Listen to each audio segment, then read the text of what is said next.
महाराष्ट्र।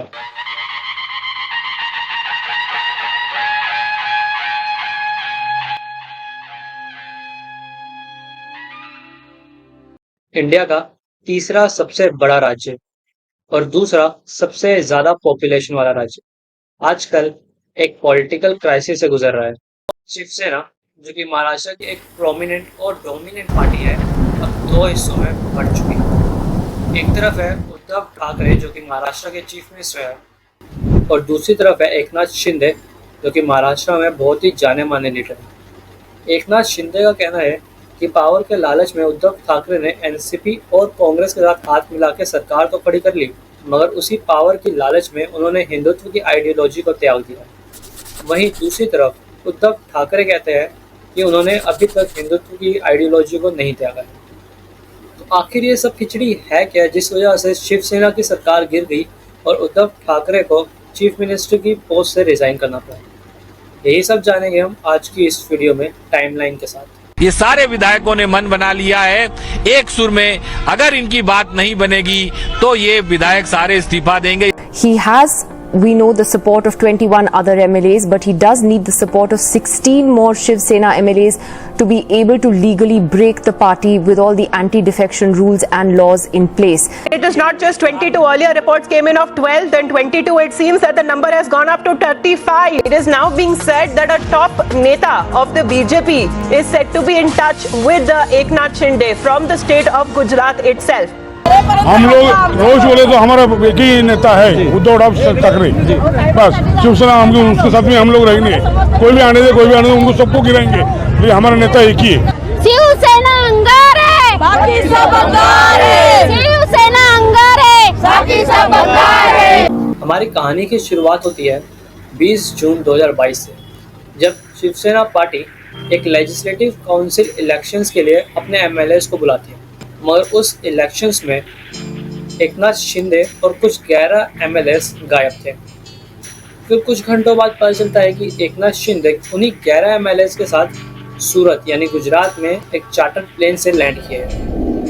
अगले ही दिन यानी 21 जून 2022 को सीएम उद्धव ठाकरे एक बहुत ही अर्जेंट मीटिंग बुलाते हैं, जिसमें सभी एमएलएस को प्रेजेंट होना कंपलसरी था। और एज एक्सपेक्टेड उस मीटिंग में भी उद्धव ठाकरे और वही 11 एमएलएस प्रेजेंट नहीं थे। उसी वक्त उद्धव ठाकरे को पार्टी विप की पोजीशन से शिवसेना हटा देती है। अब पार्टी विप की ये जिम्मेदारी होती है कि किसी भी तरह के इलेक्शंस के दौरान उनकी पार्टी के एमएलएस अपनी पार्टी की आइडियोलॉजी को अपनी पर्सनल आइडियोलॉजी से ऊपर रख के बोलते हैं। वहीं दूसरी तरफ एकनाथ शिंदे इंडिया टुडे के साथ एक कॉल में बताते हैं कि उनके पास टोटल 40 एमएलएस का सपोर्ट है। कितने एमएलए हैं आपके पास? अभी फिलहाल 46 है, उसमें और बढ़ोतरी हो सकती है। सर 46 एमएलए की आप बात कर रहे हैं, इसमें से शिवसेना के कितने एमएलए हैं आपके पास? टोटल शिवसेना के और सहयोगी दल के हैं। और इतने एमएलए इनफ थे उन्हें एंटी डिफेक्शन लॉ से बचाने के लिए। एंटी डिफेक्शन लॉ वैसे तो अपने आप में एक बहुत बड़ा टॉपिक है, पर फिलहाल आप इतना जान लीजिए कि एंटी डिफेक्शन लॉ उन एमएलएस के लिए बना था जो पावर और सत्ता के लालच में अपनी पार्टीज बदलते रहते थे। उन्हीं एमएलएस को ये पार्टी बदलने से रोकने के लिए एंटी डिफेक्शन लॉ बनाया गया था।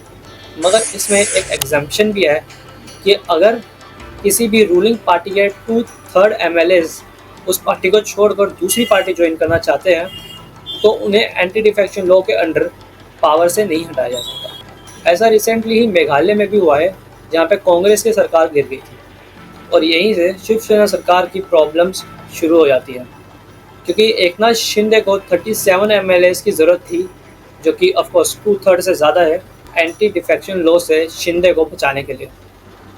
और जैसे ही इस विरोध की यानी रेबेलियन की न्यूज़ चारों ओर फैल जाती है, तो कांग्रेस के लीडर्स बालासाहेब थोरट उनके यहाँ मिलते हैं, और मध्य प्रदेश के चीफ मिनिस्टर कमलनाथ को महाराष्ट्र भेजा जाता है एज एन AICC ऑब्जर्वर। अगले दिन यानी 22 जून 2022 को महाराष्ट्र के गवर्नर भगत सिंह कोश्यारी को कोविड हो जाता है और उन्हें HM रिलायंस हॉस्पिटल में भर्ती कराया जाता है। और वहीं दूसरी तरफ महाराष्ट्र के डिप्यूटी स्पीकर नरहरी सीतारमन चिरवाल, जो कि NCP पार्टी की तरफ से है, शिवसेना की रिकमेंडेशन को एक्सेप्ट कर लेते हैं, जो कि लेजिस्लेचर पार्टी लीडर को बदलने की थी। और ऑफ कोर्स ये पोस्ट पहले शिंदे के पास ही थी। और वहीं शिवसेना के एक एमएलए नितिन देशमुख सूरत से वापस आते हैं और क्लेम करते हैं कि उन्हें जबरदस्ती हॉस्पिटल में भर्ती कराया था इंजेक्शन देकर। और उसी दौरान एक मीटिंग होती है कांग्रेस, एनसीपी और शिवसेना के बीच, जिसके बाद कांग्रेस लीडर विक्ट्री साइन दिखाते हैं और फिर खबर आती है कि उद्धव ठाकरे को भी कोविड हो गया है।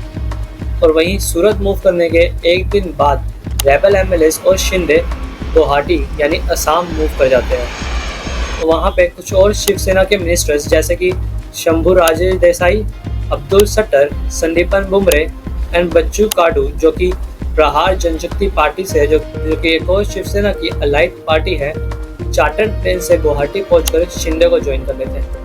गुवाहाटी पहुंचने के बाद रेबल एमएलए एकनाथ शिंदे फिर से क्लेम करते हैं कि उनके पास 40 एमएलए का सपोर्ट है, जो कि काफ़ी थे उन्हें एंटी डिफेक्शन लॉ से बचाने के लिए। और 3:30 बजे के करीब एकनाथ शिंदे एक ट्वीट करते हैं and I quote, Bharat Gogawale has been appointed as the chief whip of the Shiv Sena legislative party, so the order issued by Sunil Prabhu regarding the legislative party meeting this evening is illegal. यहाँ बेसिकली वो यही कह रहे हैं कि शिवसेना के एमएलएस ने भारत गोगावाले को नया चीफ व्हिप चूज किया है, तो सुनील प्रभु ने जो भी ऑर्डर दिए थे मीटिंग के बाद वो ऑर्डर इनलीगल है। इसके बाद उद्धव ठाकरे अपने पब्लिक को एड्रेस करते हैं और उस एड्रेसल में वो साफ कहते हैं कि वो चीफ मिनिस्टर और सेना चीफ की पोस्ट से क्विट करने को तैयार है अगर वही रेबल एमएलएस उन्हें सामने से आकर ये डिमांड करे तो। आणि आज सुद्धा मी तुम्हाला सांगतो, जर त्याच्यापैकी एकाही आमदाराने समोर येऊन मला सांगितलं किंवा जर त्यांनी स्टेटमेंट दिलं की उद्धव ठाकरे मुख्यमंत्री पदावरती नकोत, तर मी आत्ता मुख्यमंत्री पदाचा राजीनामा द्यायला तयार आहे।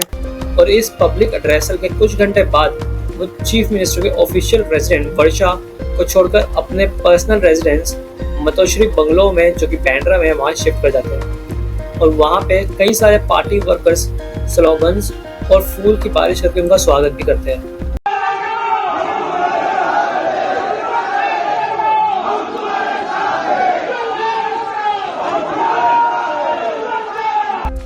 अगले दिन यानी 23 जून 2022 की सुबह दीपक केसाकर, मंगेश कुडलकर और साडा सरवांकर भी गुवाहाटी पहुंचते हैं और शिंदे के कैंप को ज्वाइन कर लेते हैं, जिस वजह से एमवे गवर्नमेंट और भी ज़्यादा प्रॉब्लम में आ जाती है। उसी दिन महाराष्ट्र के डिप्यूटी स्पीकर को एकनाथ शिंदे लेटर लिखते हैं और आर्ग्यू करते हैं कि उनको पार्टी से रिमूव करने का रेजोल्यूशन बिल्कुल इनवैलिड है, क्योंकि सबसे पहली मीटिंग सिर्फ 16 एमएलएस ने अटेंड करी थी, जबकि शिवसेना के पास 55 एमएलएस है। लेटर शिंदे और बाकी के 37 रेबल एमएलएस शिंदे को शिवसेना लेजिस्लेटिव पार्टी का लीडर डिक्लेयर करते थे। एनसीपी लीडर जयंत पाटिल उद्धव ठाकरे के सपोर्ट में ट्वीट करते हैं and I quote, Maharashtra Vikas Aghadi is a government established for the development and welfare of Maharashtra. We will stand firmly with Uddhav Thackeray till the end. वहीं दूसरी तरफ रेबल एमएलएस के कैंप में एकनाथ शिंदे अपने साथ बाकी रेबल एमएलएस को एड्रेस करते हुए बताते हैं कि एक नेशनल पार्टी जो कि सुपर पावर है उसके लीडर ने उनके इस डिसीजन को अपलोड किया, यानी कि तारीफ की, जिस स्टेटमेंट को बाद में क्लैरिफाई करते हुए बताते हैं कि वो यहाँ पे शिवसेना के फाउंडर बाल ठाकरे की बात कर रहे थे। 24 जून 2022 को शिवसेना रेबल एमएलएस के अगेंस्ट एक पेटिशन फाइल करती है और महाराष्ट्र के डिप्यूटी स्पीकर नरहरी जिरवाल से डिमांड करती है 16 एमएलएस को जो कि शिंदे के कैंप से थे उन्हें डिस्क्वालीफाई करने का। जिरवाल फिर कुछ शिवसेना लीडर से मीटिंग करते हैं और उसके बाद वो महाराष्ट्र के एडवोकेट जनरल से भी मीटिंग करते हैं उनका लीगल ओपिनियन जानने के लिए। इसके जवाब में 2 इंडिपेंडेंट महाराष्ट्र के एमएलएस डिसाइड करते हैं नो कॉन्फिडेंस मोशन इंट्रोड्यूस करने का डिप्यूटी स्पीकर के अगेंस्ट, और इस नो कॉन्फिडेंस मोशन को 34 एमएलएस ने साइन किया हुआ था। इसे जिरवाल रिजेक्ट कर देते हैं ये बोलकर कि ये नो कॉन्फिडेंस मोशन किसी अनोनिमस ईमेल से आया था, ना कि किसी एक एमएलए ने खुद सबमिट किया था। और उसी दौरान खबर आती है कि एकनाथ शिंदे, होम मिनिस्टर अमित शाह और महाराष्ट्र के former chief minister Devendra Fadnavis के साथ वडोदरा में एक मीटिंग रखते हैं। रिपोर्ट्स ये भी आते हैं कि ये मीटिंग एक कोalition या मर्जर की प्लानिंग के लिए की है ताकि वो एमवीए सरकार को गिरा सके।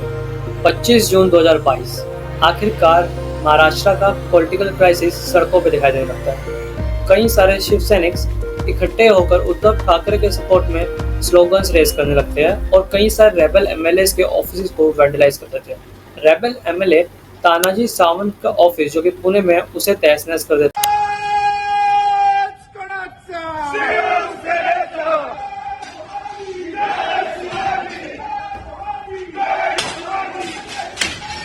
और साथ ही एकनाथ शिंदे के बेटे एमपी श्रीकांत शिंदे के ऑफिस को भी वैंडलाइज कर दिया जाता है।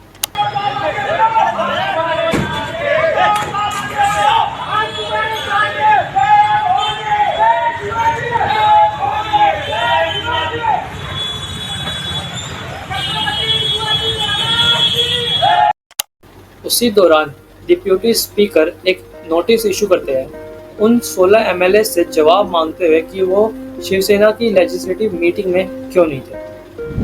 26 जून 2022 एकनाथ शिंदे सुप्रीम कोर्ट का दरवाजा खटखटाते हैं और जो no confidence motion deputy speaker के अगेंस्ट फाइल किया गया था, जिसे उन्होंने खुद रिजेक्ट कर दिया था, उसके अगेंस्ट आवाज उठाते हैं। उसी दौरान गवर्नर भगत सिंह कोश्यारी, जिन्हें कोविड हुआ था, वो पूरी तरह से रिकवर करते हैं और राजभवन वापस आते हैं। और उसी same day minister Uday Samant, जो कि आदित्य ठाकरे के बहुत ही क्लोज एड माने जाते थे, वो भी शिंदे के कैंप को ज्वाइन कर लेते हैं।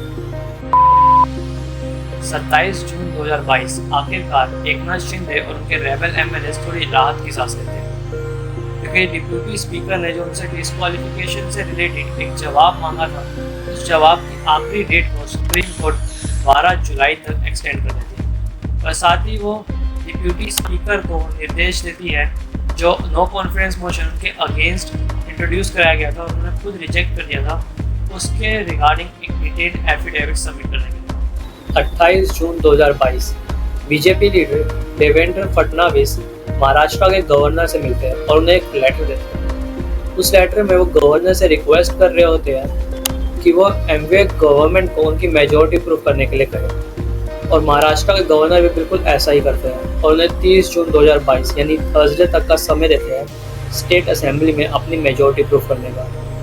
29 जून 2022 सुनील प्रभु, जो कि उद्धव ठाकरे की तरफ थे, गवर्नर की इस डायरेक्शन को सुप्रीम कोर्ट में चैलेंज करते हैं, पर सुप्रीम कोर्ट गवर्नर के इस डायरेक्शन पे स्टे लगाने से इनकार कर देती है। उसी दौरान महाराष्ट्र के रेबल एमएलएस एकनाथ शिंदे के साथ गुवाहाटी के उस लग्जरियस होटल से चेकआउट कर लेते हैं और कामाख्या टेम्पल में प्रे करने के बाद एकनाथ शिंदे क्लेम करते हैं कि अब टोटल उनके पास 50 एमएलएस का सपोर्ट है, जिसमें से कुछ एमएलएस इंडिपेंडेंट एमएलएस भी है। और उसी दिन उद्धव ठाकरे अपनी एक कैबिनेट मीटिंग में औरंगाबाद का नाम संभाजी नगर रखने के लिए मंजूरी दे देते हैं और अपने कलीग्स को शुक्रिया अदा करते हैं। और आखिरकार वो वक्त आ ही जाता है जिसका बीजेपी और खासकर एकनाथ शिंदे को बेसब्री से इंतजार था। उद्धव ठाकरे फेसबुक पर लाइव आकर महाराष्ट्र की चीफ मिनिस्टर की पोस्ट से और पार्टी लेजिस्लेटिव काउंसिल की पोस्ट से रिजाइन कर देते हैं। 30 जून 2022 अब तो ये सबको एक्सपेक्टेड ही था कि बीजेपी एकनाथ शिंदे के साथ मिलके सरकार बनाएगी और ऐसा ही होता है, पर सबको लग रहा था कि देवेंद्र फडणवीस महाराष्ट्र के अगले चीफ मिनिस्टर बनेंगे। पर एक प्रेस कॉन्फ्रेंस में देवेंद्र फडणवीस खुद एकनाथ शिंदे को महाराष्ट्र का अगला चीफ मिनिस्टर अनाउंस करते हैं और खुद को महाराष्ट्र का डिप्यूटी चीफ मिनिस्टर घोषित करते हैं।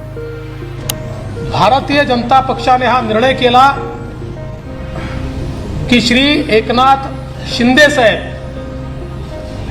यांना भारतीय जनता पार्टी समर्थन देईल आणि श्री एकनाथ शिंदे हे मुख्यमंत्री होतील।